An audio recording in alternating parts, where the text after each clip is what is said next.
Hey, what's up, everyone? You're currently tuned into TBD on the live stream or on KCSB FM 91.9 in Santa Barbara and netnetradio.com out of Tijuana. I'm joined by my new friends in Lights Strung Like Stars out of West Lafayette, Indiana. How have you guys been? Like, what have you guys been up to this last year? The world has been pretty chaotic the past couple months, especially for those, well, kind of just all around the world, I should say. For the most part, just adjusting, uh, doing a lot of shit by ourselves in our bedrooms Yeah. for the most part. And a lot of cool music too has come out of that. I think for a lot of people too, I think that's a consensus. Oh, yeah, I feel like I guess the last year people have just been like, holed up, not really focusing on other aspects of life. And I feel like it's been kind of good for music, dude. Like I feel like this online like emo community has kind of like blown up for sure. Like that's like Yeah. one community for sure that I've just been like, wow, this is insane. Like if anything good has come out of it, I feel like it's been like this little Mhm. online like emo community almost. How about you? How about for you, Colin? Yeah, I agree with you too. It's pretty much exploded. I mean, I don't know necessarily if Lights Shine Like Stars would be like have as much material out, have as much of a following as it does now.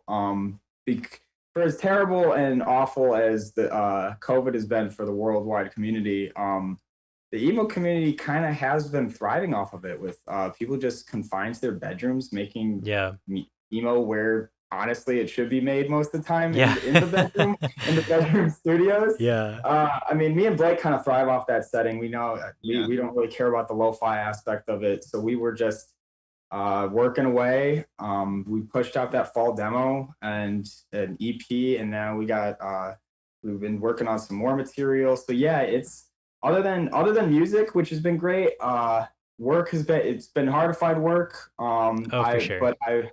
I have gotten back into college, so I guess that's a good thing. I think for most people, COVID has presented itself as like a kind of break for like people to figure out like where they are in life and where to go from that. Because when you're confined to your house, maybe you're struggling with bills and whatnot. It's really a clarification moment. You're like, okay, this is what's going on. This is where I'm at. This is where I fit in society and everything. So Hmm.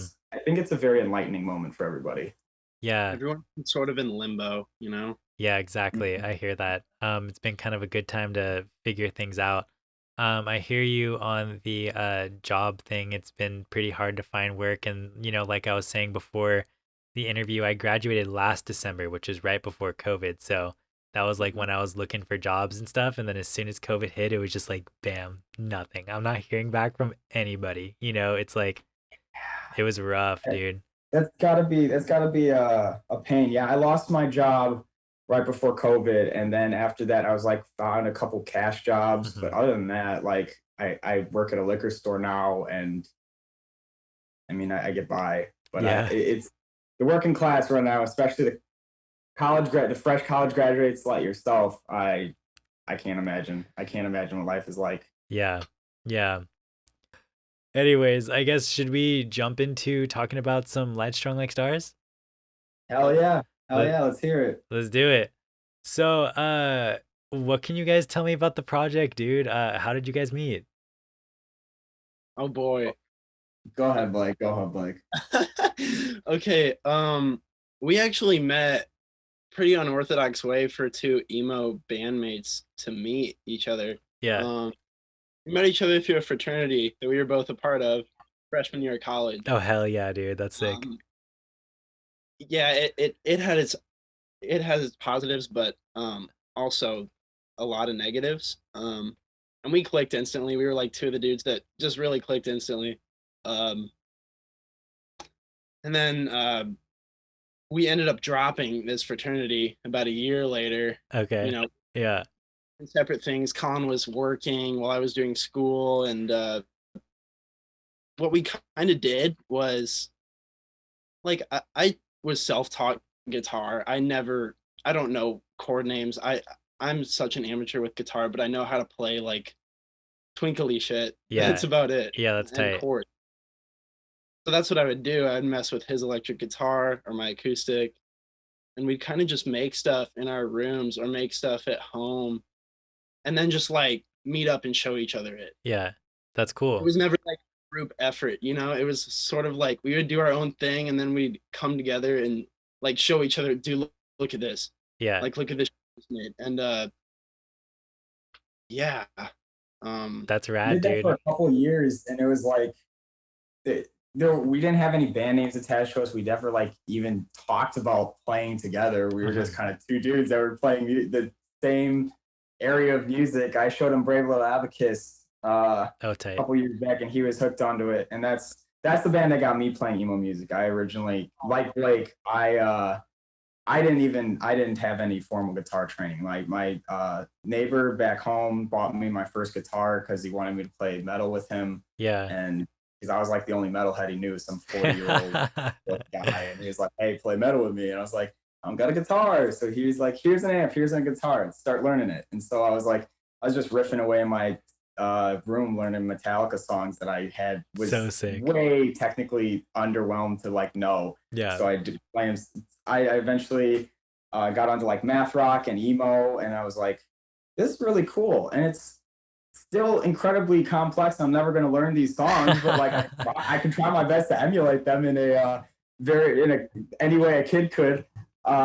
And so yeah, Brave Little Abacus, I started listening to them, and I was like, wow, these guys are interesting. I'm going to do what they're doing. Yeah. Joe Blake, me and him like agreed that was the way to go in terms of emo. And night, it was basically like an acid fueled cry, like just a cry sesh. Like he told me to put on the Brave Little Abacus, and like at first I was like, what is that? Is that like some sort of I didn't even know it was a band. And then like eventually, you know, from the beginning of Just Got Back, like it just immediately hit me. Like ever since that, like it just fucking clicked. That's so sick. Yeah. And so I had, once we had some material like actual songs and stuff, I was making some songs under the name of Power Lines. It wasn't even like Strung Like Stars yet. He started his calendar year thing, and I maybe had a couple songs that I was sitting on. He had put out February End at some point, and I didn't even use the Powerline songs. I just made new songs after that. They're stored away somewhere on my computer. Nobody's seen them. And then come around during COVID time, when I was saying, all right, I should try to get back into college and whatnot, I moved back down into West Lafayette, and we were living together again. We probably hadn't for a year and a half or so. And we went back to the same thing, showing each other some music. It's whatever. And then like one day I was just like, Blake showed me some songs, and we were in his room, like working on them, like doing production and everything. And like, we were just collaborating, talking about what should go where, what you can add, what you can take away. And I was like, dude, why don't we just like make music together? What are we doing? Yeah. And it was so weird. Like we had just been doing our own thing, and that's how we operated for so long. It was like, wait, why don't we just drop something? We're both like that though. We're both very like radical DIY. Like I will do literally everything, every single instrument, put it all together, release it, production, all that stuff. So I think that's just what it was in the beginning. And then we were like, well, if we're two stupid radical dudes that are gonna like be doing our everything together or everything on our own, we should at least do it together and see what comes out of it. And that's when we dropped the fall demo. Yeah. Maybe within a week of us declaring that we will work together, the fall demo happened. It was like one night, dude. It was like that's one crazy. night we were like, let's drive out in a field somewhere and just scream into the mic. And then we like recorded vocals in one night, dropped it the next day. That is so sick. Yeah. And since then, it's been pretty much us doing that. When we're not together, since Blake's currently at his house, we'll email each other stuff, and we'll like, I'll send him stuff, he'll put something on it, he'll send me stuff, I'll put something on it, and we just work like that. That's actually really cool that you guys are making music like that nowadays, because I have a bunch of like, I guess what would you call it, experimental or something musicians on my show. They do like ambient, that type of stuff.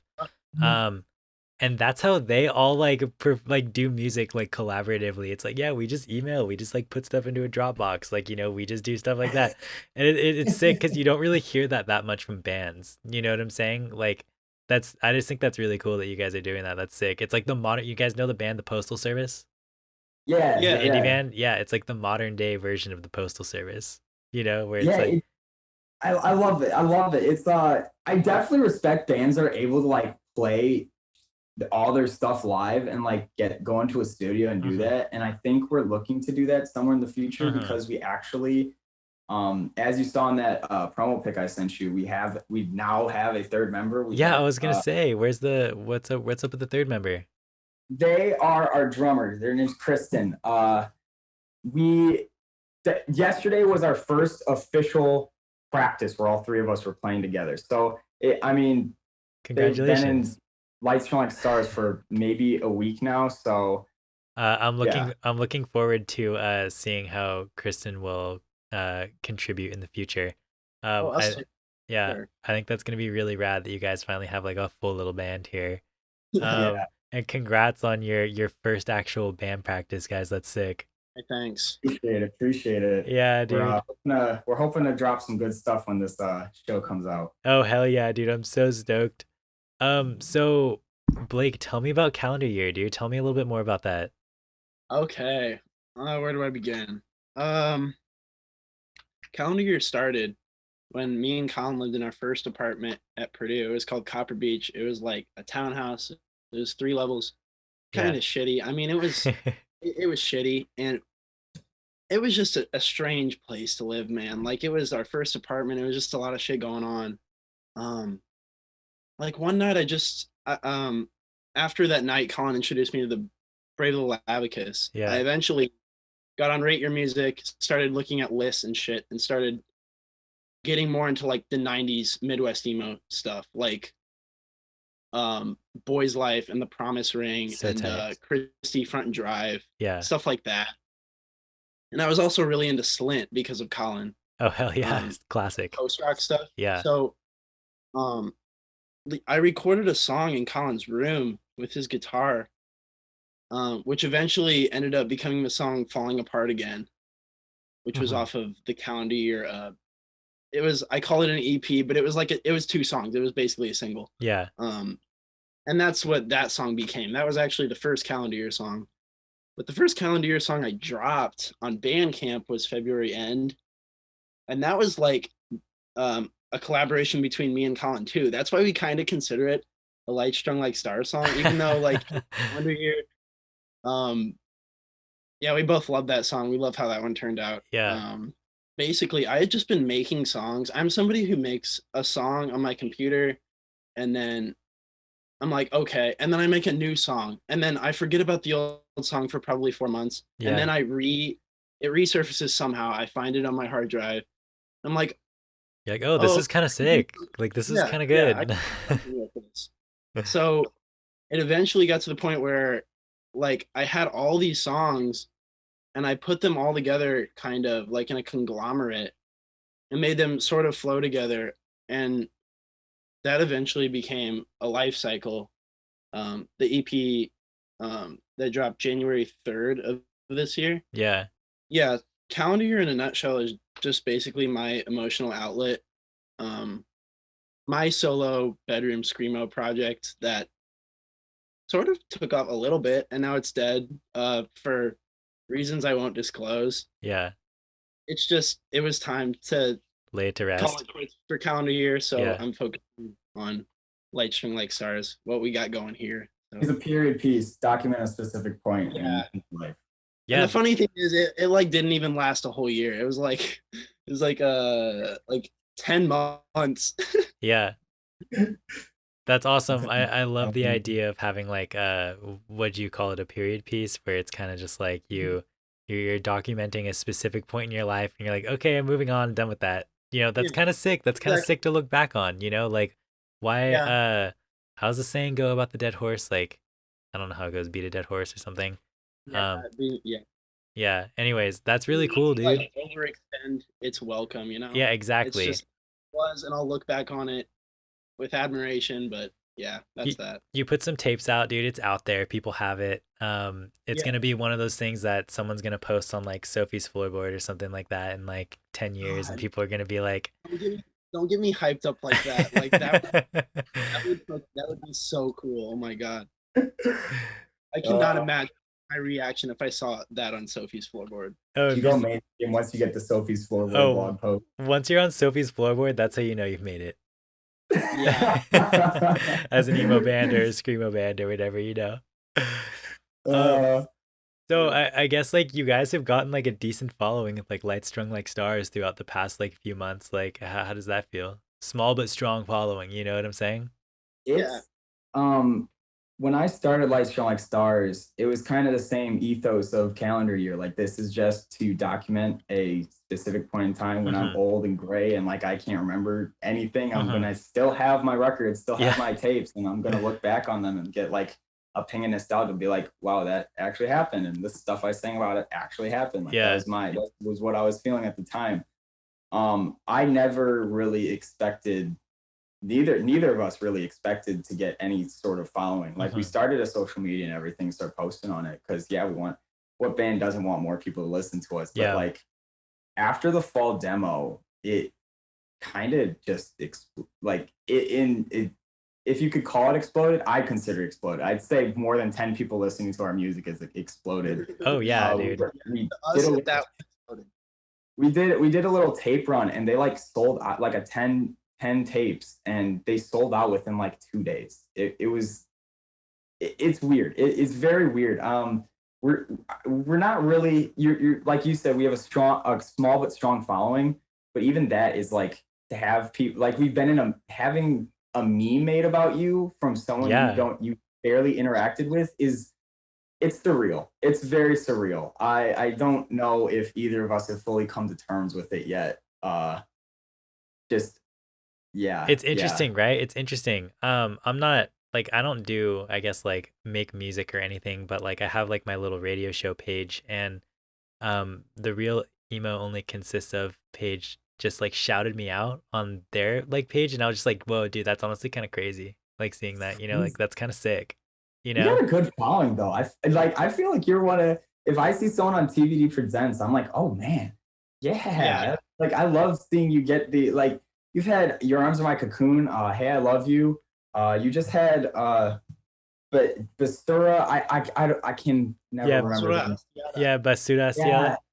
like you have some crazy you've been doing pretty well in the scene so far. Like I consider you one of the like one of the notables. Oh One wow, of the dude. notables in my book. That's actually really cool to hear. Thank you. I kind of just like do this because this is like what I've always been doing, and you know, it's like totally different. I guess like the pandemic kind of opened me up to like, you know, being able to have like you guys, and you guys are all the way in Indiana, and I'm in California. Like before, I was mostly just getting like, you know, people from Santa Barbara, Ventura, like Los Angeles. You know, occasional people that would tour from the other side of the country and be like, "Hey, we need a gig. Can we play on the radio?" You know, it was that type of stuff. And like now it's Yeah. like it opened up doors to just have all kinds of people. Like I would have never thought I would have like Basura Ciala on the show or someone from Colombia or something, you know? Um, COVID has done that. It's really like opened the opportunities for bands that don't necessarily have the financials to go touring across the U.S. and oh like yeah. be like we can find a way to be on a Santa Barbara radio station and just Yeah. like it's the connections that can be made now through the internet from what COVID has shown us is insane. Oh, It's for sure. insane. Yeah, for sure. We've It's connected crazy. with bands we thought we never would have been able to through the like little through the like fifth wave little social Yeah. circle that's been made. Yeah. It's awesome. Oh, I it's love it. sick. Yeah, it's tight. it gives people a good platform. It for sure does. Yeah, it for sure Also, does. that Basura Astiata live set was so fucking hard. Dude. Oh my God. I know, dude. Yesterday I at know. work, it was so good. Dude, they're I moshed literally. to it alone in my room. It Oh, was hell insane. yeah, dude. Hell yeah.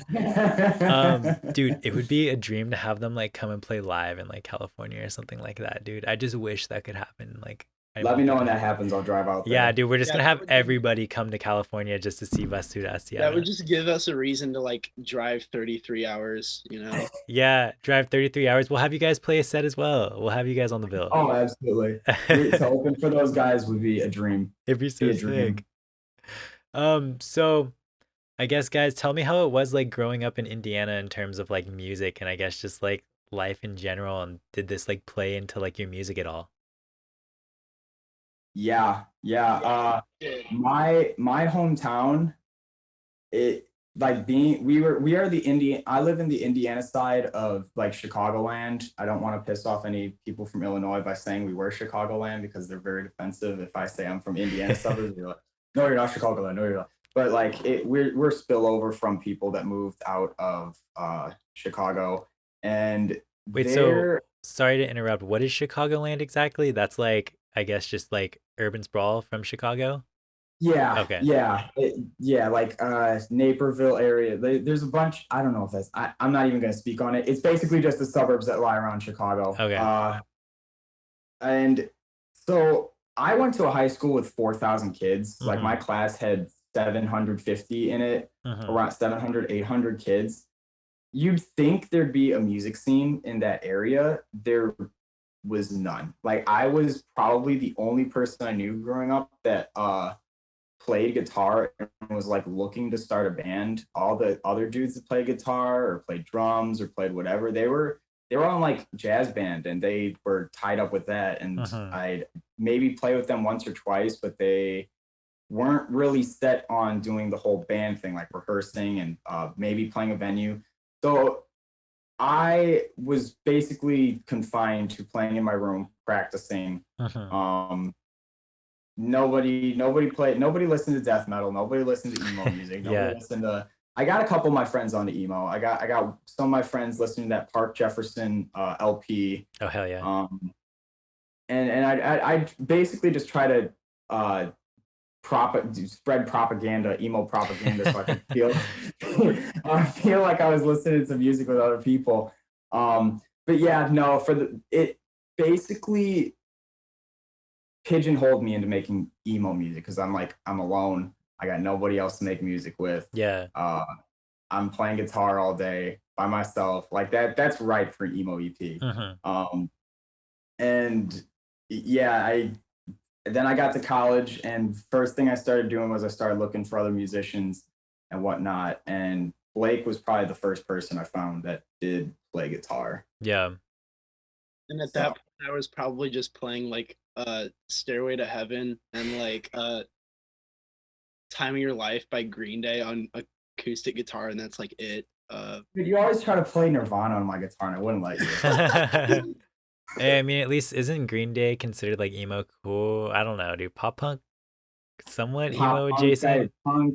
I listen to them a lot. I don't know which Green Day falls under. I Yeah. guess Emo. punk, pop punk. Yeah, Certified emo. Green Day's emo. Green Day's an emo band. They're honorary emo. Yeah. They're On the honorary. website, What was that? did you look them up on Is This Band Emo? Oh, should I look them up real fast? Yeah. All right, let me. So- Considered emo on there. It's not on that website. It's like we're not in their system You for guys, some reason. I honestly thought I saw you guys though, or did I see calendar year on there? Calendar years, but Light Strung Like Star isn't. In that goofy Photoshop picture I posted like last week or so, I actually used that as the little words at the top. I used the Light Strung Like Stars is not in our system from Is This Emo.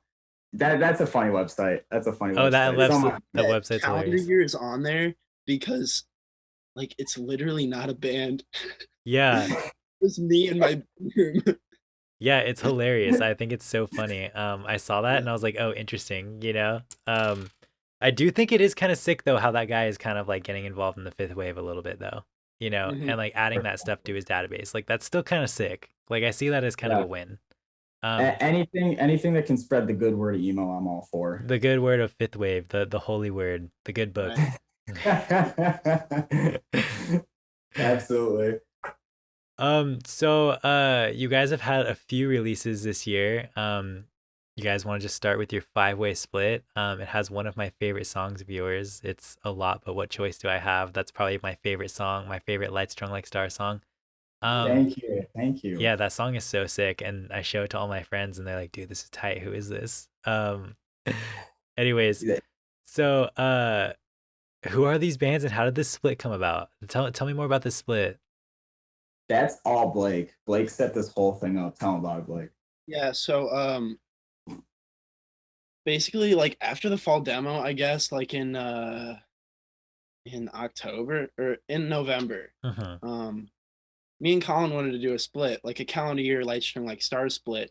Even though I was part of Light Strung Like Stars, like it was really into like all the bands on the split. I had found on Bandcamp and I was super into. Like I found Face Turn on Bandcamp. I heard their demo on Bandcamp and I was like, holy shit, let me find their Instagram and message them right now. Same thing with Slow Burning Daydream. I followed him on Bandcamp and he messaged me like, hey, thanks for following me. And I was like, hey, yeah, no problem. Would you want to do a split with us? And I Get Bullied by the Ghost in My Attic was one of the more obscure ones. Yeah. I stumbled across their 3-way split with Mis Sueños Son de Tu Adios. Sorry if I butchered it. And Mississippi Hearts on Bandcamp. And Ghost in My Attic song, like those 3 tracks go so hard. Last summer I was bumping that in the car driving on US 20. Like I would bump that in the car. Yeah. And that was actually my dream band that I wanted on the split. Like the other 2 were like, I hope they say yes. But I Get Bullied by the Ghost in My Attic, I was like really trying to sell it up. Like I need you on this split. And he showed me them and I was like, who is this? Like he showed me like a couple months before they were even on the split, before we even agreed to it. And he was raving about them. I was like, damn, these guys, like, I think it's one person as well. Yeah, it's a solo project. He goes crazy hard. And just that, and then like a little bit later, Blake's like, yo, I Get Bullied by the Ghost in My Attic is playing with us. I'm like, it's just one of those things you're Mind like, blown. wow. Yeah. We're in a band and we're playing with people that we like would kill, like crowd kill people at a show. Yeah. That's so rad, dude. So what were you saying? Go ahead. Oh, sorry. It was like, yeah, just eventually we like agreed on it. And it was gonna be, I didn't know if it was gonna be a 4-way, 5-way, 6-way. I was like hitting up different bands. I'm pretty sure I hit up Your Arms in My Cocoon and definitely was left on like not even read, because at that it blown up past the point of even dude. like Instagram DMs. But yeah, it eventually ended up being a 5-way split, and it was a little hard to coordinate. Like I'll admit that, because we got people from Indiana, Texas, Atlanta, Georgia, and Scotland. Yeah. So that's wild. Yeah, it was hard to coordinate, but it eventually came to fruition, and we never really had a release date. We just kind of until the end of January, we were like, okay, let's drop this in 2 weeks or something. Yeah. And then Colin designed some cover art, and there's actually some alternate cover art that's not the cover. You guys should post it. I love. But the other one that Colin did, the split cover, which I think is cool too. But there's an alternate cover that I like even more. And actually, it's funny that you say that we should release it, because I'm pretty sure Paper Wings is going to be doing a cassette and CD release with both variations of the art on each. Oh, wow, dude, that is so rad. You already know I'm going to cop that for sure. Stay tuned for that. Stay tuned for that. That should be in the near future, I believe. But I'm stoked. I'm stoked to see that on cassette. Like Paper Wings was like, how has this not been released yet? And I was like, I don't know. We just nobody hit us up to release it. So it'll be cool to see that come out. We're excited for it. It was just I think it was something that we dropped and we were all really, really happy about. I think we're all pretty proud of the work that we put in. Me and Blake each contributed like a song that we were the basis of on the Light Strung Like Stars side, and I think both those are awesome. Calendar Year's material is awesome. I Get Bullied by the Ghost. I will say that calendar year material just, man, I don't know what I was going for. Like I'm satisfied with it, but it's like the most off the wall calendar year music he made. It's just That's rad though. it's absolutely insane, and like the sound quality is terrible, but it's like I don't know. I was just bonkers at that point. Vibe, bro. I Get Bullied in the Boat, Go Ghost on. of My Attic stuff. So hard. Face Turns probably got my favorite songs on the entire split. That's probably my favorite part about about doing that split is meeting Face Turn. I cannot like recommend Carlos and his material enough. Yeah. I wish that dude had a full band so he could release his EP finally because I need to buy it.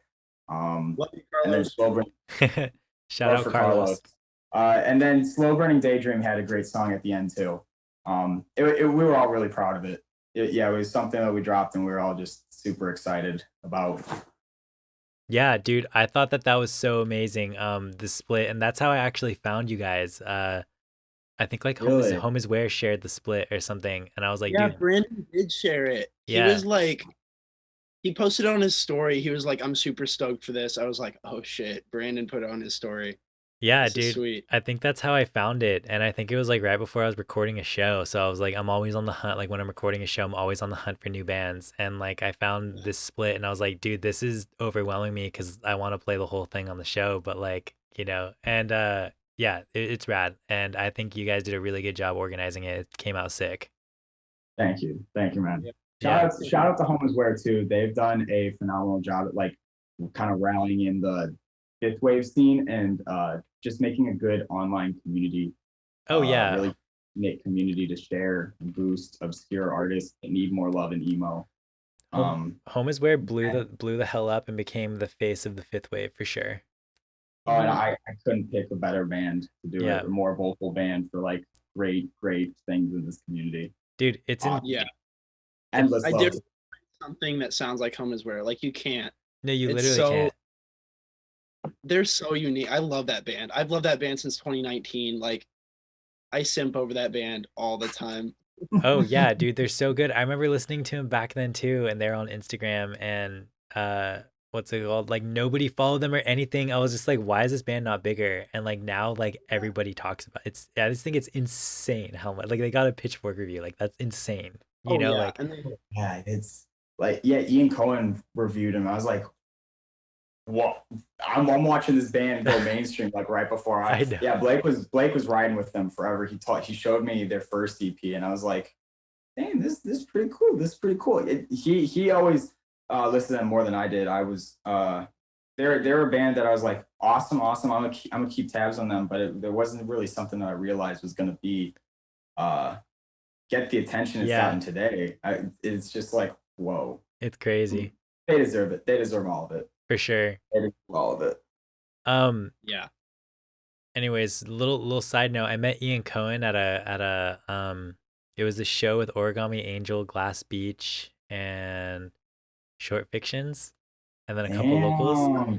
Yeah, and Ian Cohen was there, and my friend was texting me like, yo, Ian Cohen just tweeted that he's gonna be at the show you're at, like, and my friend loves blogs, like he loves like the old blogs or whatever, and he was like, dude, can you get a station ID from Ian Cohen? And I was like, you want me to just walk up to this motherfucker and just ask him to say KCSB? And I was like, okay, dude, I'll do it. And I just walk up to him and I'm just like, hey, you're Ian Cohen. And he's like, yeah. And I was like, yo, I'm like, do a show at this like one radio show. Do you think you can like, say our call letters or whatever? And he's like, oh yeah, dude, I used to have a radio show too back in the day, of course. And I was like, hell yeah, Ian. And then me and my friend got this awkward ass picture with Ian. It was so funny. He is so with it. I respect it. That I can see myself being an Ian Cohen. I don't know if it's the same like fame as him, but I'm that like I could definitely see myself becoming just like a dude that's been with the community forever and is still like it's real as fuck with it. Oh yeah, for sure. Respect. Yeah, it's honestly sick. Yeah, anyways, Ian Cohen is tight. But I guess back to your music and stuff. So it gave way to More Than You Can Imagine. That's your EP, right? That's what Colin. Yeah. You talk Colin. Okay, so one of my favorite songs, was this. I have a question about it. Was the Unremarkable Day spent at a Wisconsin Dells water park? Yeah. I honestly, I can't even remember the full name for it. Those songs, I was going for the song titles like reminiscent of some obnoxiously long like Empire Yeah. type Yeah. song titles. Yeah. Uh, that was a personal project. When all my roommates left, including Blake, for winter vacation. At the end of fall semester Mm-hmm. 2020. And I was pretty much by myself in this house I'm currently in this apartment I'm currently in. And I Yeah. was like, I have the house to myself. I can play music without disturbing anybody while they're doing classes. I got a month before I myself am in classes, and I don't know how much music I'll be actually able to work on. Mm-hmm. Let's work on an EP. Let's just bump out an EP. Um, and yeah, I basically spent that entire month uh, doing various psychedelics and just like trying to expand my sound. Yeah. Uh, because the fall demo is I will forever be in my heart. But I wanted to make something weirder than that, more Mm-hmm. expansive on the sound than that. Even though we have some weird stuff, we have some odd samples and weird outro, like synth outros, ambient outros, everything like that. I wanted to see to what point I could stretch emo with it still being emo. Yeah. Um, and so that first song, oh no, that Unremarkable Day is third song. Yeah. Yeah. Um, that song, that's I get a lot of people saying that might be the best song on the Oh, I love on that the song. EP. Yeah. And it's hard for me to choose a favorite song on there, but I will agree that that's like the highlight of the. Even my uncle, that's like a huge Bob Dylan fan. Like he only listens like folk and like Bob Dylan and stuff. And Yeah. he's like, "Yo, that song was actually like really good. I liked it." That's So honestly dope.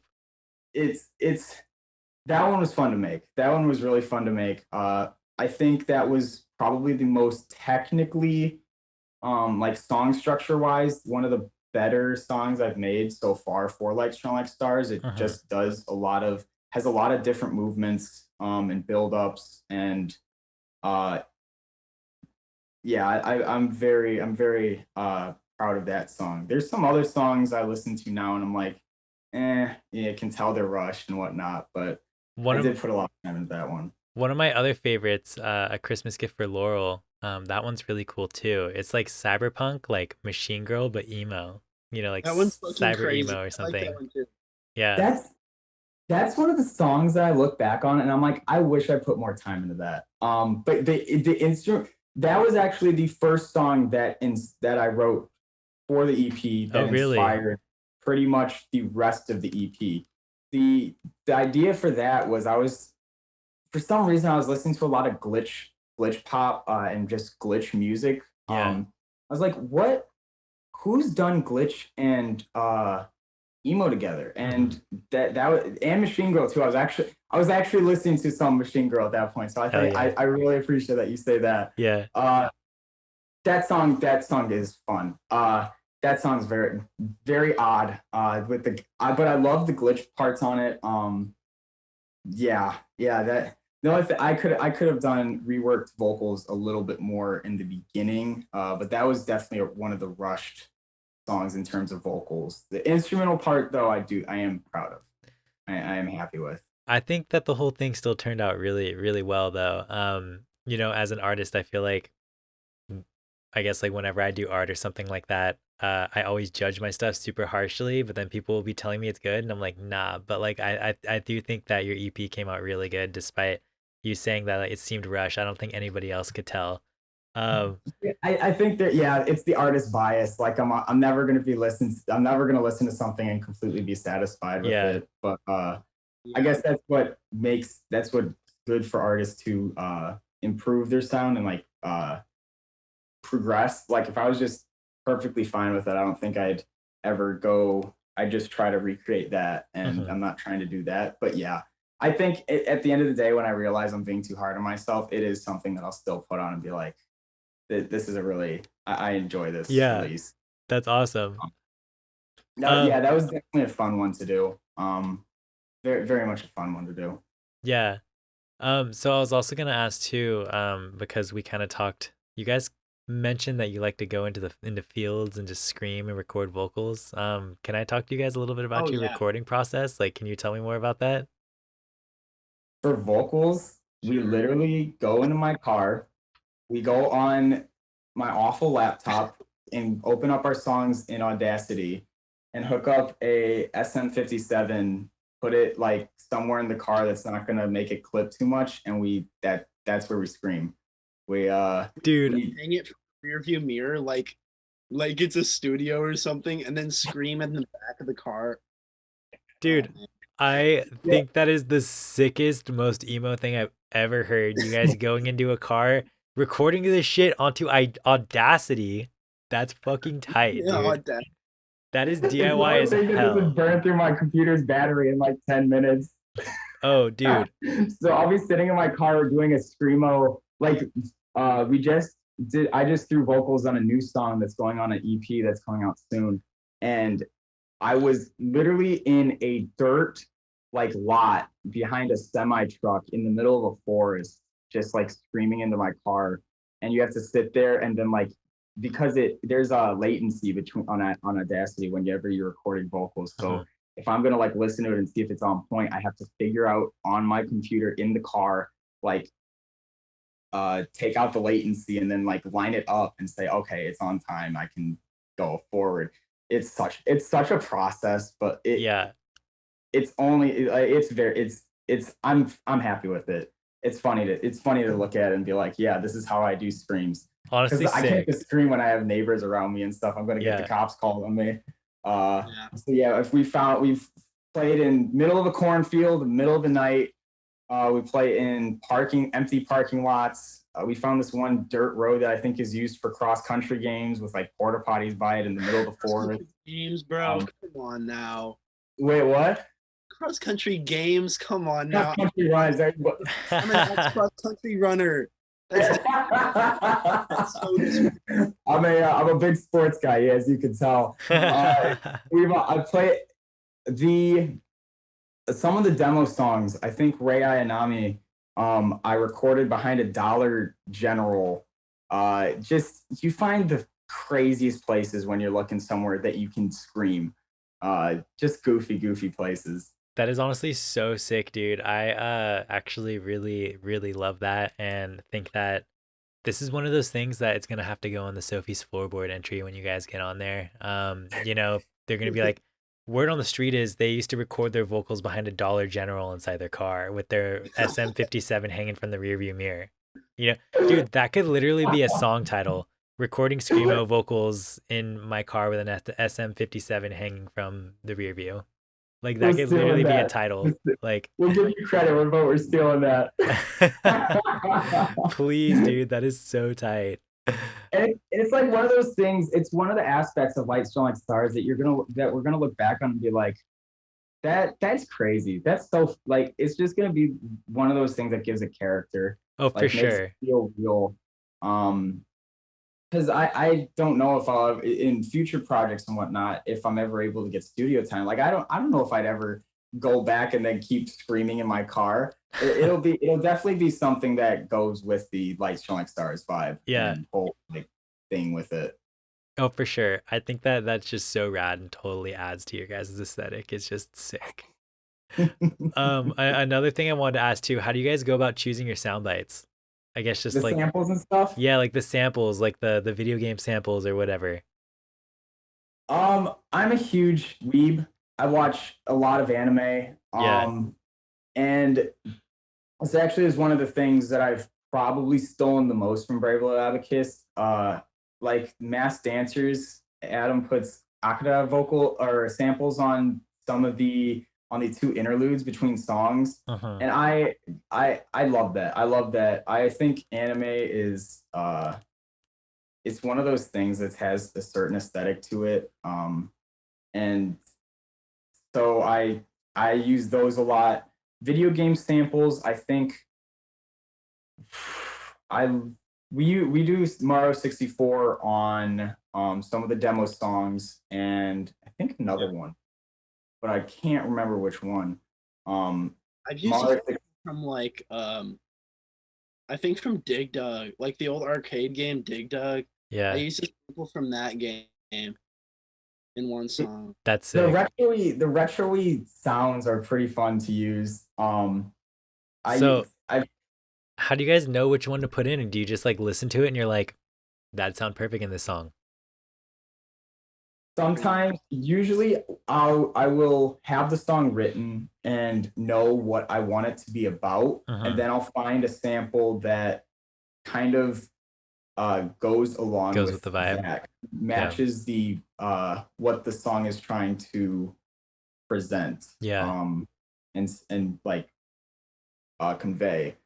Uh, so I'll usually just look up YouTube, like certain thing, sad moments. It like the most basic type of YouTube search, and I'll just go through like clips and clips and clips. Um, and then I'll find one that sounds good and like is kind of with the theme, and I'll be like, all right, that sounds pretty cool. I'll throw that in there. Uh, That's awesome. yeah, yeah. I like to use some my favorite movies. I like to sample like Yep. Peach Leaf Drive. I sample Eternal Sunshine and Spotless Mind, or Hmm. some whatever it's called. Yeah. Pictures of June And used the exact same sample too. If you know the band Pictures of June from Bloomington, Oh, really? um, yeah, they use the exact same sample. Dude, that's they so they tight. did use the exact same sample. And the funny thing is, we like Lights Strung Like Stars. That was the first single that I dropped, was Peach Leaf Drive. Hmm. That was dropped like 2 months before Pictures of June, but I will never say they like copied us or anything, Yeah. because I had 5 listeners on Bandcamp and Yeah. they were like already known. So it's not like they went to Lights Strung Like Stars and were one of the 5 listeners and say, "Oh, we're gonna rip this dude's we're gonna rip this dude's sample." I just Yeah. find it hilarious because we go to like rival schools. Like they're at IU and they're like 3 hours away from us. So I just think it's hilarious that two screamo bands in the same state, different, like same rivalry college, are Yeah. like using the same sample for their songs. Yeah. We both love Dead Poet Society, so that's where the "It's a Lot But What Choice I Have" Yeah. sample comes from. I love that movie so much. I think that It's a I think the classic. sample on there is probably one of my favorite scenes in the whole movie. So Hmm. that's why I use that. Um, yeah, we try to tie the samples into just what's going on in this, what's the purpose of the song is itself. I don't like samples being in there just for the sake of Yeah, just being for the sake of samples. being a sample. That's awesome though. I love that there's a purpose. I think that all of your guys' samples sound really good in your music, so I just wanted to ask how you choose them. Um, so what can you tell me about Paper Wings Records, and do you guys have anything set for the future with them? That's honestly, on myself, I don't really know. They just asked if our it gave way to more than you could imagine. I can't even say the titles of my music myself. Um, they were like, has anybody released this yet? Because I'm the main owner on the Instagram account.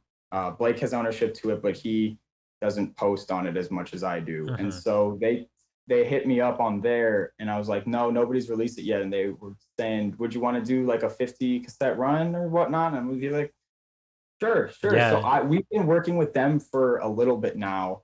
They're great. They're awesome. Paper Wings releases some great bands, some great material. It's not just pertaining to emo either. Like they release some metalcore and deathcore and some oh, that's like sick.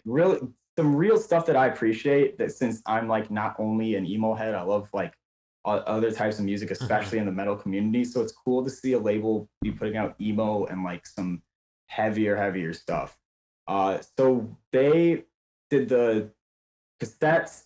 They also did a short run of the t-shirts, which um, I'm super excited about, and I'm hoping they do more of, because you got shipped out of a t-shirt, and I'm I sorry know. about No, that. it's okay, dude. It happens. I just saw that you guys post that, and I was like, dude, these shirts are sick. Like, I want one, and Oh, I just so figured I would excited. ask. I bought a couple for my friends and family, and I Yeah. I want them to come in so bad. I want to like be dripped down in Lights From Like Stars Yeah. merch. Right. Um, and they are planning on doing the split release. I've talked to them about possibly doing vinyl in the future, and they have the ability to. So that's just There's the option. if that's that's a definite option. Me and Blake, that's when we know like we've reached. Sophie's floorboard is when you've made it, but having that's a personal we've made it. When we have our own record, it's like a record. Wow. Like if you can physically hold it, it's a record. Like that's level. Yeah, that would be rad as hell. I honestly can't even imagine what the feeling would be like to just be like, this is shit that I made, that I poured emotion and stuff into, just like sealed on this like piece of plastic, you know, like it's just tight. It's crazy. I mean, I'm all for tapes. And tapes are huge in this scene. But I've always been more of a record player or like a record guy. Yeah. Between the two formats. I see. The records have just always had that feel to them. Yeah, I buy like a lot of tapes just because they're like cheaper, but when something's real good, then I buy like buy it on vinyl. You know what I'm saying?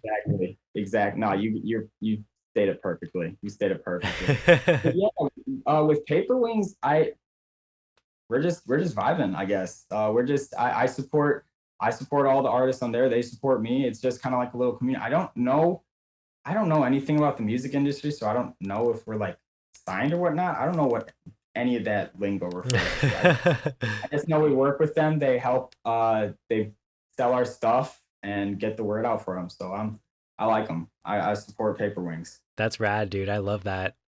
So this is another question I have that I just have to ask all the emo bands, you know? So what's the future of fifth wave to you guys? The future of fifth wave. The future of the fifth wave of emo. Oh boy.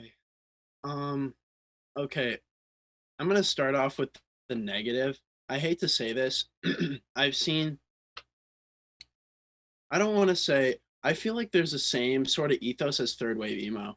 I feel like there will sort of be kind of a blow up of just emo, like, you know, third wave, like mall emo or like Hot Topic type shit that people refer to, that people, they consider third wave emo. I sort of have a bad feeling that might happen with fifth wave, but I really, really hope not, because all the shit that I've seen so far in fifth wave has been nothing but bangers. Yeah, I'm just like, everyone is so super excited about this, and the sounds that we're hearing in 2020 and 2021 have been like nothing else. I totally expect fifth wave to go in a more experimental direction, incorporate as many genres as you can imagine. I mean, there's already been fusions of emo with like, I'm just trying to see more lobster fight shit. You know what I'm saying? Like stuff like that, stuff in that realm where they're just like mixing like piano and shit. Glass Beach type vibe. Yeah. Like what people refer to as post emo, I guess. Yeah. I hate that.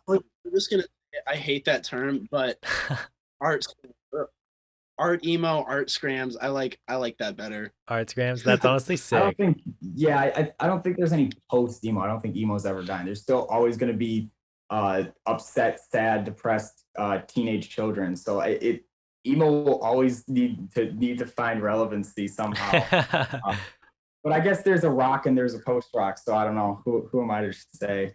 I think I'm a wave absolute nerd. I like to go into like what's what wave and stuff, even though it's all totally arbitrary. Like it's all emo. It's all like it really doesn't need to have this rigid structuring of determining what's fourth wave versus what's fifth wave versus what's proto fifth wave and whatnot. But just for my own personal, like giving myself something to do, I love to classify and judge all of that and talk to other people who do. I don't think it's really a meaningful term if you don't want it to be a meaningful term. Yeah. That's absolutely a prerogative. But I honestly, I think a lot of people confuse fifth wave with any band that's currently like active. I think fifth wave is more of a sound designation than say like a active scene. Because I still think like there's a lot of fourth wave and revival bands that are still out and active, making a lot of good music. And that I also don't think fifth wave means that for bands who more aligned with the fourth wave sound are inferior. There's a lot of like drama over this term, and it's kind of it's like why we're just talking about genres, we're just trying to have a good time, and people are like taking it seriously like we're in designated regiments and like social hierarchy. It's not it. But I think fifth wave will, if we're looking back in 10 years, fifth wave will be all the music that basically is like fourth wave, but does something different. Does something like Blake said, incorporates new genres, incorporates new sounds. Basically what Brave Little Abacus did 10 years ago. And I hate that I keep name dropping them because I'm a total simp for them. I love that band like to the grave. They are anything that they did and a band is currently trying to do now I would consider that to be fifth wave. I don't just think having great riffs and great screams and like being a great band altogether necessarily means you're fifth wave if you're releasing music today. So I'd like to see what the future holds in terms of just the experimental side. Because I love experimental music just in general. I love seeing what people do with a genre and then twist it to make it very like abstractly tie into that genre. I think I'm very, very excited to see what kids do with the sounds of current emo and how they can blend them. I want to see more 100 gecs in emo. Honestly, that's what I was just about to say, dude. I'm trying to see more some cyber emo, like a Christmas gift for Laurel. That's fifth wave right there. That's peak fifth wave. I honestly, what were you saying? Oh, I just said that's peak fifth. My bad. Sorry. More cyber emo. Sorry, I keep interrupting you. But definitely listen to the next Strung Like Stars EP if you want to hear more of that. I'm not gonna give anything away though. Oh, dude, I'm already hyped for it. So that just made me more hyped. That's honestly so sick. I'm ready, dude. We're excited to drop that. We feel really, really good on all this material we're dropping. It kind of does some of the things It Gave Way did, but I think it expands on them and almost goes away from them in certain. It's wait and see. It's a wait and see. That's awesome. So real quick before we get into some fan questions, do you guys have a release date or like an approximate date for your new stuff? No official dates. We were actually planning on dropping it like 2-3 days ago, like when we first said we're gonna put an EP together, but that was my decision, and I always am too idealistic about how we're gonna make music. I don't realize like when you get into it takes a lot longer than it does. It'll probably be best case scenario sometime mid to early June. I would say in the next month for sure. Hell yeah. Yeah. Definitely within the next month. We still got to get it mixed and mastered because that we're gonna see what a mix and mastered, because before on any other Strung Like Stars song, it was either me mixing it or just leaving it, and we've never really done a master. Very basic production heads over here. So I actually think Brody from Khaki Cuffs is gonna help us mix it. Oh wow, that's great. Send us to get it mastered somewhere. So I'm really excited about that. Have someone in the community that's actually gonna like maybe that probably knows a little bit more about mixing than I do, mess with it. So I'm excited to see what that brings. Yeah, that's awesome. And they understand the sound and everything too. That's great. Exactly. I've been doing this a lot longer than I have, so I'm all here for it. We are probably as like anxious to get this thing out as you are. I want to see what this thing looks like on Spotify. So hell yeah. So I guess should we get into some fan questions, guys? Yeah, absolutely. I just checked and let me see. I think we got one more. So all right, I guess we'll start with this one. This one is from CH Point. Do you guys know that artist? Yes. Cuckold Point? Yes, I love him. Yeah. I love Summer 2000. Yeah, dude. He actually snagged one of the only 5 calendar year self-titled alternate cover tapes He was like one of the first people to grab one. And Oh, dude, that's yeah, awesome. yeah, we've messaged a lot. He's a super cool dude. I'm really excited to see more music from him. Oh So. yeah, I just Big love bought. for that dude. Big love for that dude. Oh, for sure. I just bought his Animal Crossing tape. Um, that he put Oh one out yeah. like last week for like the last Bandcamp day, and I was like, oh shit, I gotta get this. This is sick. Um, anyways, he said or asked what are your musical backgrounds? I guess we already kind of talked about this, but if you want to talk about it again. Yeah. I grew up all through high school being the fattest metalhead. Right now, I got on a Death T-shirt. Hell yeah. I got a Bolt Thrower shirt on my wall. I got band posters from crazy death metal band. I was a huge metalhead in high school. In college, I like experimented more with indie rock and emo and math rock. My three biggest genres are definitely death metal, math rock, and like emo, screamo. Also, I was a huge Summer 16 trap wave guy. Loves Lil Uzi, loved Lil Yachty, all the stuff that came out with that wave. Playboy Cardi's Die Lit is probably one of the greatest albums of all time. I think that thing will be remembered forever. So yeah, those are my music. It's a pretty wild variance, but yeah. Also, anything that you talk about and people say, oh, what do you browse music on 4chan? All that pretentious shit. Yeah. I'm so horny for.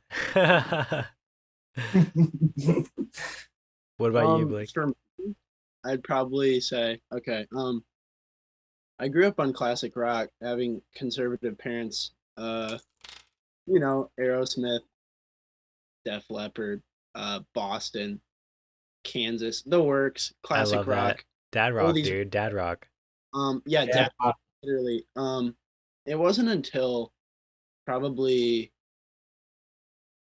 high school that I actually got into something unique other than classic rock. I mean, I was a huge like Colin was like a Summer 16, like Lil Uzi, Lil Yachty vibe. I Yeah. was more of like the Lil Peep, Lil Tracy vibe. Like I was into the really emo rap shit Yeah.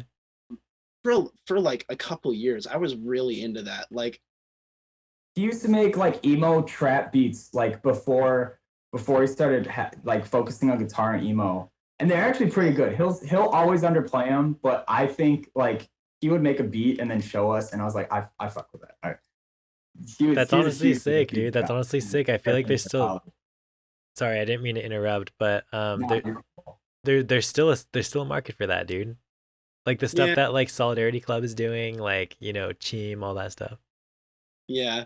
I could never bring myself to like rap over it. Like I love making shit with GarageBand, but like every time I tried to rap over it, it was so cringe. I had to delete it. But I'd say after high school, after it, like I was into emo rap, I still like that stuff, but it's like not the same anymore after Lil Peep passed away. Rip. Yeah, Rip Echo Peep. 2K's album, newest album, Pixie's really good. Who is it? Echo 2K. I'll have to check that out. There's still some stuff like Blade and whatever those Swiss guys are working on. Yeah.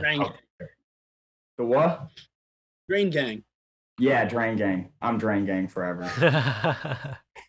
Yeah, but I was into grunge for like a period. Colin's the one that got me into emo. He got me into the Brave Little Abacus, and that just clicked because of everything going on in my life at the time. It just worked with where I was. Yeah. After that I got into Newfound Interest in Connecticut. Oh hell yeah, classic. Yeah. Empire, stuff like that. Castavet from Michigan. And then I've ever since then I've been kind of into shoegaze. I love Sulaki. That's probably one of my favorite top 10 records ever. Another classic, dude. Another classic. I love that record, and I love emo with shoegaze in it, like emo gaze. I'm totally for that. You've Anybody heard who wants emo gaze, go for it. I'm all for it. Have you heard the Asian Glow tape? Yes. Yeah, that's very good. That's like It is very good. straight up It's emo gaze. That shit's sick. oh my god, that is such an interesting listen, and it's like over an hour. Oh yeah, it's so good. You Um, can find a lot of hour-long emo LPs these days. Oh, you really All can. for that. Yeah. and like the area I'm from, the Michiana area. I'm from Goshen, Indiana. Um, the bands from this area that are like literally renowned today, like they're just so over. You see them everywhere, basically on social media, Uh-huh. on blogs, on like Rate Your Music, like the Jack Senff trio, as people call it, like Merchant Ships, Midwest Pen Pals, and William Bonney. Yeah. You guys are all from South Bend, which is like 20 minutes from me. Yeah, that's so sick. People That's to like tight. be from that area and think like, wow, there was actually a scene here when I was in middle school and I didn't even know it. That was You know? actually, oh sorry, that I was gonna say this is actually the next question, the next fan question. You can finish talking about Okay. what you were saying, but someone asked, what are your top favorite Indiana emo bands? Oh boy. Okay, I'll name a handful here. My top favorite Indiana emo bands. In no particular order either. I can't rank these. Yeah. You get into a fight if me and Blake would start getting into a fight. Yeah, we got differing opinions about Indiana emo. There's some good stuff from Indiana. Yeah. Inside Jokes EP, that Midwest Pen Pals EP, oh, that thing just hits different Oh every yeah. single. I've listened to that at least hundreds of hundreds of times. William Bonney, amazing. Merchant Ships, fucking killer. Park Jefferson is great too. That's some more like sad boy stuff. I love Park Jefferson though. Um, I didn't know Park Jefferson was from Indiana, to be honest. I think that it might be split. Like Merchant Ships, I know. I listened to the Jack Senff interview from I Might Go to the Beach. It's like this podcast. I found it on YouTube. Colin showed me it. But it was basically like two dudes from South Bend and two dudes from Sturgis, Michigan, which is like right over the border. I'm about 5 or 10 minutes from the Michigan border. Yeah. So it was kind of like a Michiana thing. I think they're like Indiana emo bands, but still, I don't want to like. As Indiana residents, we claim them. Yeah, Yeah, that's sick. they're ours. Hell yeah. I know Pictures of June, another Yeah. wonderful Indiana band. I think Ersap Synapse is from Indiana too, and they are a crazy old screamo band. Trying to think of other What was Indiana that? bands. What was the screamo band's name again? I think it's like Ersap Synapse or Ursif something. Synapse? That's sick. I'll have to check them out. That sounds rad. They got an album that has a like heart monitor thing on it. Oh, really? Very, very, very good band. Other than that, Another cool screamo band from Indiana is Marital Rolls. Marital They're from, Rolls. they're from Indy, like pretty short lived from what I can tell. But check out Marital Rolls if you like just some really lo-fi screamo. It's really good. That sounds rad. also Como Regalia. They're actually from West Lafayette, just like we are. Oh, really? And, yeah, the guy behind it is in charge of Middleman Records, and he still operates out of West Lafayette. Oh, wow, dude. I didn't know that. Sean That's Decker. sick. Shout out to Sean Decker because they do more than anyone. Like I listened to your podcast, Sean Decker. You're awesome. I bought 7 inches from you off Middleman Records. Like you're fucking awesome. We actually, when we first dropped the fall demo, I think we hit up Middleman, but they're too big for to listen to like a band with like 5 followers. So I don't think we got a message back. But that it'd be awesome to be working with them. Oh, that would be rad as hell. Sean Decker's a king. Como Regalia is crazy awesome. Has done a lot to boost the screamo side of this scene. Yeah. And the hardcore side of this scene. I love their stuff. I have 2 more Indiana bands. My Head in Clouds. If you're into like Midwest Pen Pals, if you're into Merchant Ships, check out My Head in Clouds. They have like maybe 2 songs on Bandcamp. They have a MySpace. Oh, hell yeah. That's how you know they're tight. Yeah. Yeah.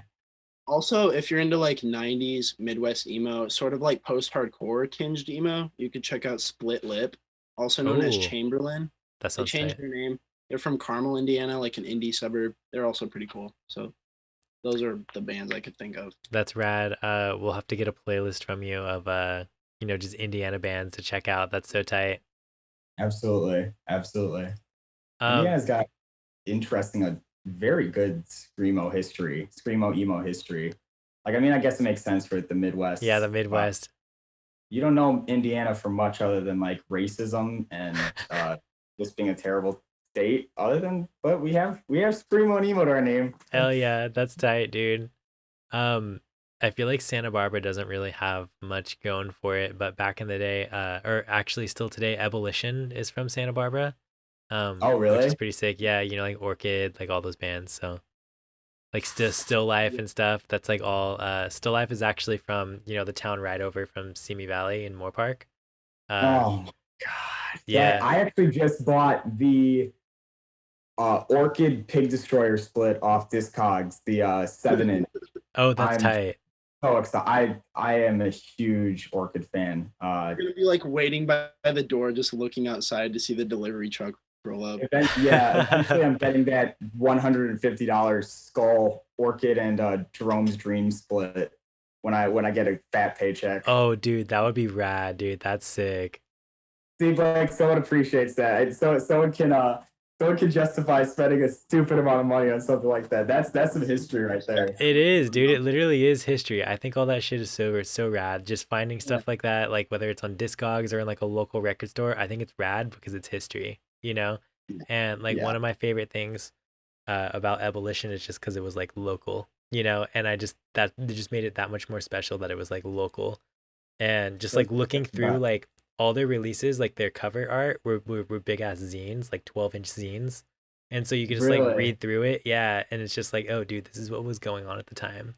Like I found this like old like comp from, an Abolition comp. It was like one of their first comps I think they put out, and it was just like all like not Riot Girl, but like female fronted hardcore bands, I guess. And it was the entire zine was just about like feminism and shit. It was sick.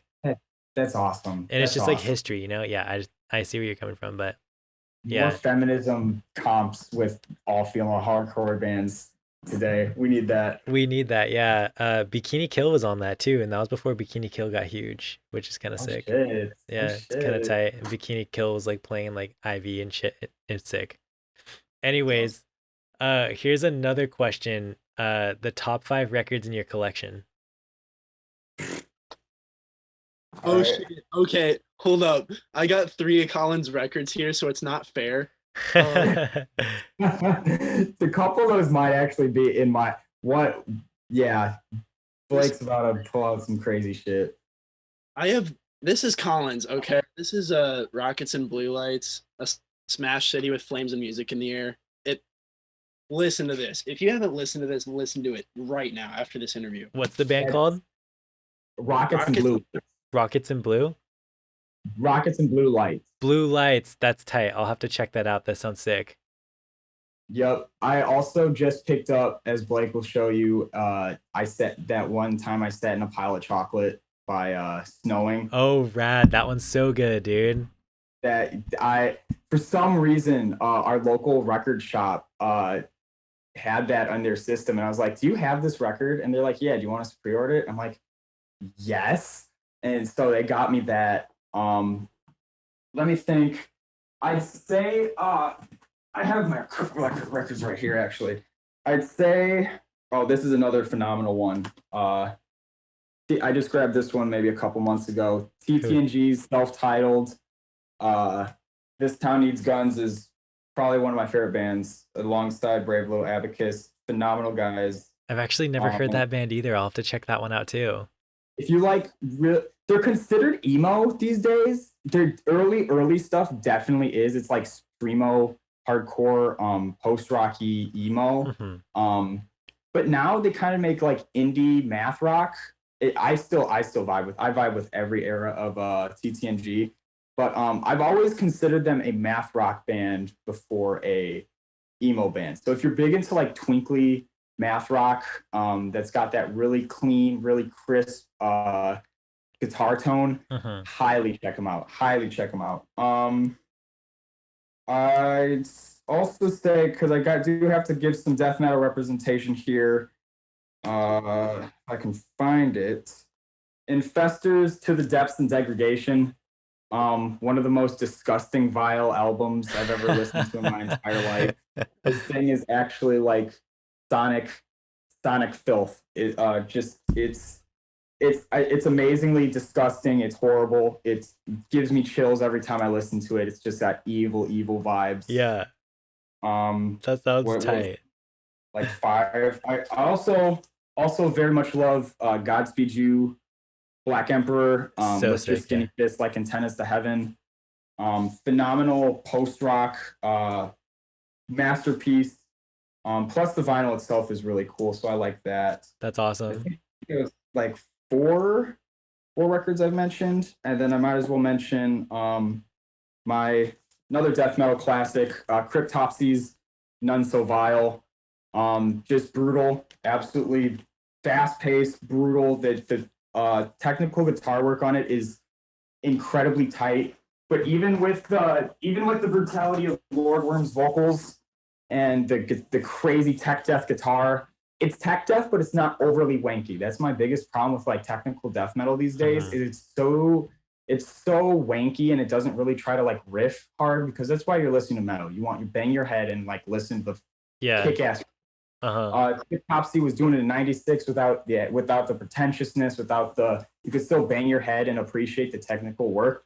But the drums on that thing, Flo Mornier is one of the greatest drummers of all time, because it sounds like a drum machine, but the drum machine is a human flesh pod that is just, I don't know, consumed too many amphetamines that it can just play these ridiculous songs without any problem whatsoever. I can't believe it.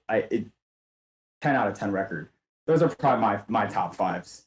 That's Cryptopsy, you said? Cryptopsy, yeah. Cryptopsy, None So Vile. Oh, we lost Blake again. Rip. I think he did something to his computer while he was going to show you his record collection. I know. Should we wait for him? While he's gone, then I guess some other good ones I have Death Heaven's Sunbather.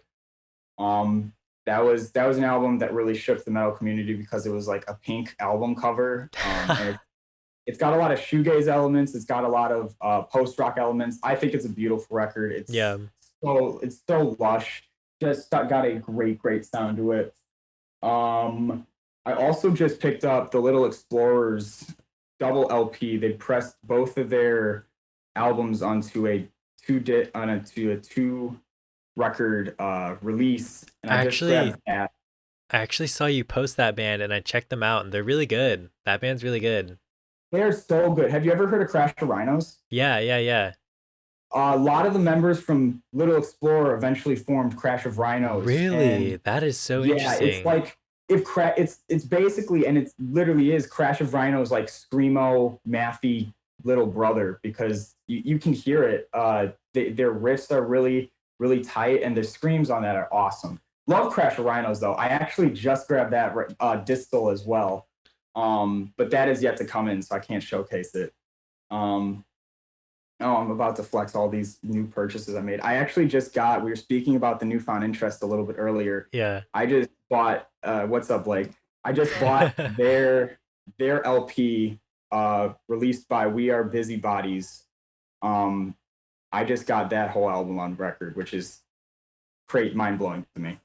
Did not think I'd ever have that in my collection. That's so sick, dude. I love hearing about your guys' top picks in your collection. Blake, did you have any more before we move on? Okay, so do tapes count? Yeah, dude, totally. Okay. Number 1, Boy's Life, Departures in Classic, dude. Absolute classic. Shout out to Colin for getting me this, because it's actually my favorite record in my collection. Not much needs to be said about this. Listen to it. It perfectly encapsulates how it feels to live in the Midwest. This is the sound. This is what it sounds like. Another classic, Spiderland by Slint. Absolute classic. We have an original in the KCSB library. It's tight. An original pressing. Yeah, that Send me the we. address. I might have to rob you. Yeah, right. I don't know if you guys are. I don't know if you guys are into Duster too. We have an original copy of Valium Agaline at the station too. Oh, sweet. Yeah, Always I'm a I'm huge Dexter fan. I'm huge into slowcore. I went through a big slowcore phase. I love Duster. Uh, somebody got me this on tape, which was like the coolest gift ever. that's a bootleg, Um, huh? From that like Chilean label. I guess so, because it took Yeah, like 2 months to get here. Yeah, I guess so. that's tight. Hell yeah. Bootleg tapes are great. I have some from the Ukraine. Oh, that's sick, dude. That's cool. Okay, my third one. Um, some people might know this band, Old Problems. This is the Old Problems Discretions 7-inch split on Coke Bottle Clear vinyl. It's a pretty cool split. That's rad as Uh, heck. yeah, and I would say Old Problems is for how short-lived of a band they were. They're from another Texas emo band, screamo band actually, but their 2 songs on this 7-inch split are some of their best material. Like, Yeah. definitely listen to this. It's I've awesome. never heard of Um, Old Problems before. That's cool. I'll have to check them out as yeah, well. you should check them out. They're really cool. I actually named a calendar year song after that band. The song Old Problems is named after that band. Like, I They just love the band. That's like tight. put me onto them, and they're pretty good. I That, love them. that's sick. Where are they But from other again? You things, said Texas? Texas, Yeah, Texas. that's cool. And then my last two, the obligatory Your Arms Are My Cocoon, I'm so jealous you have a copy of that. self-titled. I got the second pressing too, which was only out of 25, so it's the black, pink, and purple splatter. Yeah. I'm never forgiving him for not telling me about that, so I could cop one. Yeah, this is man, this is awesome. Yeah, I it's love so good. it. And the last one, I bet nobody knows this band except Colin, because I probably talked about this band countless times, but Cigarette Smoke Dead Songs EP. I'll have to They check them were out too. Who are they? they're an emo band with sort of reverby post rock leanings. They have some screamo too. It's only 5 songs. They're a band from Bowling Green, Kentucky. Apparently, there used to be a Southern Indiana, Kentucky, like screamo emo. Scene, Really? but That's kind of sick. yeah, I Well, can. that area's always kind of been good with the like underground music scenes because Slint, Rodan, some other post rock bands were big in there and came out of there in the 90s. Yeah. They've always Kentucky and Southern Indiana has always been with it. Yeah. Crazy guys. And this, I cannot recommend this tape enough either. I was lucky enough to, when I bought this on Bandcamp, I guess it was from like 2013. You know, it's one of those Bandcamp pages where if you order something, you're not even guaranteed to get it because they might not even have updated the page since 2013. Yeah. But luckily, the guy who owned this record label, Elsewhere Records, hmm he emailed me and he was like, "Hey, I'm sorry, we have no like all the tapes are sold, but I do have one master tape left." Oh, wow. That's sick. Yeah, so I ended up getting the master tape of Cigarette Smoke Dead Songs, and that was really cool. Dude, that's honestly really cool, actually. Wow, that's awesome. Yeah. That makes it kind of like even more special, you know? Yeah, those are my top 5 records in my collection. That's amazing, dude.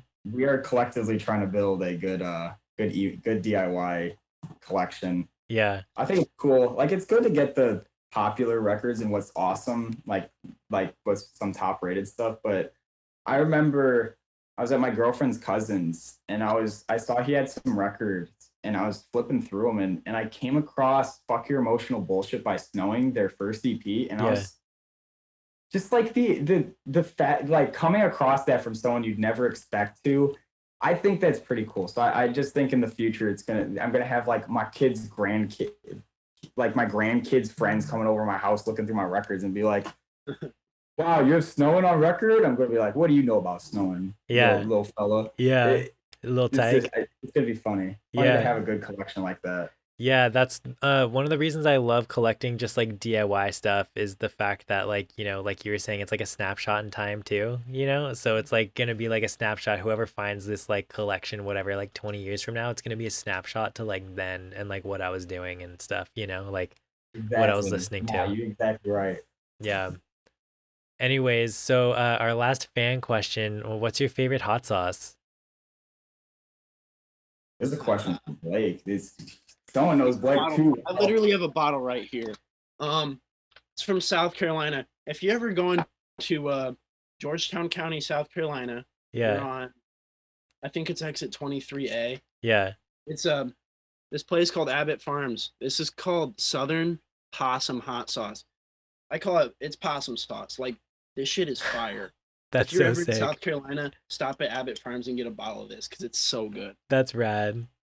Blake's like a hot sauce connoisseur. I'm so basic. I don't eat many things with hot sauce. I'm more.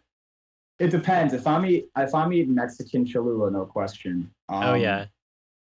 But otherwise, I'm usually just like Frank's Red Hot or not. I prefer. I'll take Frank's over Tabasco. Me Dude, too. I was like really big into Frank's for a while. I lived at a co-op with like, 20 people or something like that. A year or so ago. And we'd go through a lot of Frank's cuz like when we would cook dinners and stuff, we would have to make it collect like a collective dinner for the entire house. That's kind of just like what you do in a co-op. And anyways, Yeah. if we would make anything with buffalo, we need a lot because that's like a ton of food. So we'd buy Frank's by the gallon, dude. So we'd always just be like locked in with a gallon of Frank's. And That that's tight. That's yeah. tight. You got always are strapped with the Franks. Oh yeah, Not dude. Literally take a straw to that. And just Actually, you know what I sip think it. it was? Like, I think we would just buy a bunch of bottles, and then one day, like, I was assigned to be food shopper for like that quarter or something. So I was the one going to the grocery store and buying stuff, and I was like, fuck that, I'm not gonna buy like 4 bottles of Frank's. I'm just gonna buy a goddamn gallon, dude. So like, I roll up with a gallon, and they're just like, don't you think that's a little excessive? And I was like, no, I'll finish the whole gallon myself, dude. Like, You said you were living in a co-op. Was that for college or what was that like? yeah, when I was in college, I lived in a co-op. It's really cool. Um, it's like collectively owned, like, cooperative or whatever. It's sick. Mhm. So, I guess like how it works is like when you buy in and you sign your lease, you own the property as well. Like everybody owns the property, like you own your specific room in the house. And Oh wow. yeah, so like we had like a massive building that was like turned into a house and we had like 15 rooms or something like that. And we had like 5 houses in the system and like our co-op system. One co-op was like an apartment complex. So like there was a bunch of apartments and each person that like was on the lease for that apartment owned that apartment um on the property and you could just do anything to it. Like it was your house. You could do whatever as long as like it was okay with the collective, So you know? cool. That's Um amazing. You can't find shit like that out in Indiana. You can have co-ops, but then you have a landlord. Like yeah, exactly. And that's shout what out, shout out to you guys for that collective ownership. yeah, it's what was cool too is like the system's been in like Santa Barbara, that system, like Santa Barbara Student Housing Co-op or whatever, has been around since like the 70s or something like that. And it's like we would pay money to like we had 3 staff, which like some may say is like kind of understaffed, but we would have one person that would handle leasing and like all that other stuff, like the business side of like owning a property. And Mhm. then another person handling like other I guess like businessy stuff, and then we had like a maintenance person who would just like also worked for some other properties, but like would also help with ours. We'd pay them, and then we had like one central committee that would basically decide on everything. And the committee was like comprised of like a person from each house, and like we had a house rep, and then there was like obviously like appointed individuals. It was really sick. It's literally like the definition of a commune or something like that. You know what I'm I saying? Yeah. Yeah. I'm so jealous right now listening to you talk about this because we need to bring that housing system to everywhere right Yeah, now. it's really cool. I mean, I don't think it would be too hard to do, especially if you're in some place where it's cheap, like rural Texas. I mean, but it'd also be like rural Texas or something like that, where you could just buy a large property and then just, start laying some ground rules with a collective of people, and then it wouldn't be like too much. But yeah, dude, it's hard to start, I guess. Like nobody really knows how to do it, but when you can get into a system like that, it's really something special. You know what I'm saying? Like it's really cool.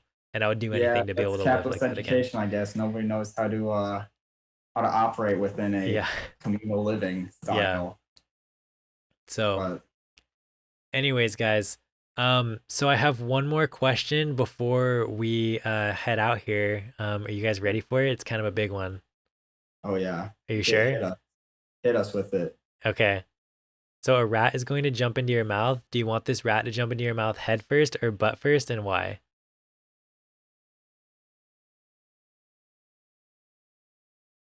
I wasn't ready for it. No, I was ready for this, and I still don't know how to answer it because, like, I've heard you ask other people this. I mean, I gotta say butt first. Come on. Why? I liked your take. I really liked your take where you said that you would like. Was that you that said you would tame it and then like Make it Ratatouille style, like where it would start cooking food or something? Yes, dude, the vegan option's the best one. Yeah, the vegan option. Nobody gets hurt. That's dope. I totally identify with that. Someone else also said, I don't know if it was Tyler from Your Arms My Cocoon, but they said butt first, and then they would bite its tail and whip it around and like fling it. Yeah, they would have a flail. That was Tyler, I think, dude. I forgot about that answer. Awesome. That's hilarious. Yeah, definitely butt first. If you say head first, there's something wrong with you. That's what I'm saying, dude. Everybody, when they go head first, just instantly wants to clamp down. I need a good like explanation for that. That's crazy. I'd say butt first because if I'm about to fight this rat, I don't want to bite my tongue or nothing. Like butt first, and then I'll go brush my teeth. Exactly, dude. Brush your teeth right after. That's good, guys. Well, anyways, do you guys where can people keep up with your projects and just your music and stuff in general? We have a Instagram I'm pretty sure the handle is just Strung Like Stars. We have a Twitter account which is at Like Strung. We also are on Bandcamp, we're on Spotify, we're on Apple Music. We're on Amazon Music, but fuck Amazon. Yeah. So yeah, we're on all we're basically everywhere you could think to find us except MySpace and Facebook. So just hit us up on there, give us a follow. If you ever have questions about us, I mean we're always answering them. We love talking to the community. Just hit our DMs up. Put us on to some new music, whatever it is. There it is. We love this community. Hit up Strung Like Stars. Honestly, I feel like emo bands should make a comeback with MySpace. I feel like MySpace should be a thing again because like when you're an emo band and you have a MySpace, that's how you know you're emo as hell. And it'd be sick if people had a MySpace again. Is it like a functioning website? Because whenever I go to old bands' MySpaces, it's like borderline broken. Like so something that like MySpace stopped with the music streaming, but like I think back in the day, like it used to be sort of centered around music. Like your band would have its page, and then it would have all their like you could play all their songs on there, which is pretty cool. Yeah, it was for sure centered around music. I think that also one thing that happened is like when MySpace was going through like a switch in ownership or something, they lost a ton of data. So there was just like all these pages that got completely wiped. So that might be why you couldn't find some bands. That makes sense because I'll click on like a song from some dead band and it like nothing will happen. I'm like, does this thing like nothing? Yeah, we need to reclaim MySpace because I just missed. I remember my friends from my neighborhood's older siblings going on MySpace, and I was like, what is that? So I know, same. Just missed that culture, that cultural, that timepiece. Yeah. So anyways, guys, thanks for having us here, man. It's been a great time. Yeah, talking about emo and everything like it. Thanks again, guys. That was a lot of fun. Thanks to everybody for tuning into TBD on KCSB FM 91.9 every Sunday, 4 to 6 p.m. and NetNet Radio out of Tijuana every Saturday, 4 p.m. This is Colin and Blake from Strung Like Stars out of Indiana. Thank you again for being on the show, guys. It was so much fun. Thanks for having us. Thanks for having us. Take care.